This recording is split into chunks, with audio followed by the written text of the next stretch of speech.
આપનું નામ શું નામ આપનું? ડેપ્યુટી એન્જિનિયર સાહેબ આપનું નામ? સાહેબ આપ શું હોદ્દો ધરાવો છો આરએમસી માં? સાહેબ આરએમસી માં શું હોદ્દો ધરાવો છો? આરએમસી માં શું તમારો હોદ્દો છે? Deputy engineer. શું નામ સાહેબ આપનું? સાહેબ કાને બોલી રહ્યા? બેસી ગયા હતા? હું કઈ ફોર્મ બોમ નથી ભર્યું. તો ભાઈગા કેમ હતો? ભાઈગા કેમ? તમે અહીંયા બેઠા હતા ખુરશીમાં ફોર્મ ભરતા હતા? તો ખાલી મિત્ર છે ચૂંટણી લડે છે એટલે એમની સાથે તમને આરએમસી ના કર્મચારી તરીકે તમે આવી શકો?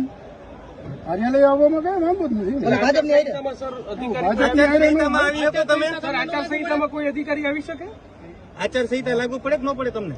બિલકુલ પણ તો કેમ અત્યારે આવ્યા? ભૂલ થઈ ગઈ તમારી? શું શું પણ મિત્ર છે મિત્ર તમને ભૂલ થઈ ગઈ કે શું થયું?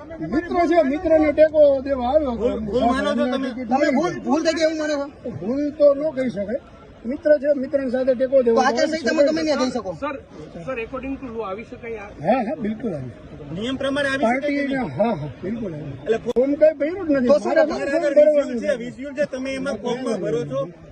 એ તો એના ડોક્યુમેન્ટ ચેક કરતો હતો. એ તો મિત્ર ચૂંટણી લડતો હોય તો ચેક કરવાના એ તો અધિક કલેક્ટરના એના હોય. મિત્ર તરીકે મિત્રના તો પાવર એટલે કે પાવર થી થોડો કરતો હતો. હું કલેક્ટર છું. સર આપ ડેઝિગ્નેટેડ ઓફિસર છો, આપને પૂછવાનું ખાલી એટલું છે કે આપ આચારસંહિતા ચાલુ હોય ત્યારે તમે ભાજપ કાર્યાલય આવી શકો કે ન આવી શકો? હા બિલકુલ મિત્રના સમર્થનમાં આવી જ શકે. અને હું અધિકારી નથી. હા કર્મચારી ક્લાર્ક છું. ક્લાર્ક તરીકે આવી શકો છો. ઓકે સર ઓકે વિઝ્યુઅલ ખાલી ઉભા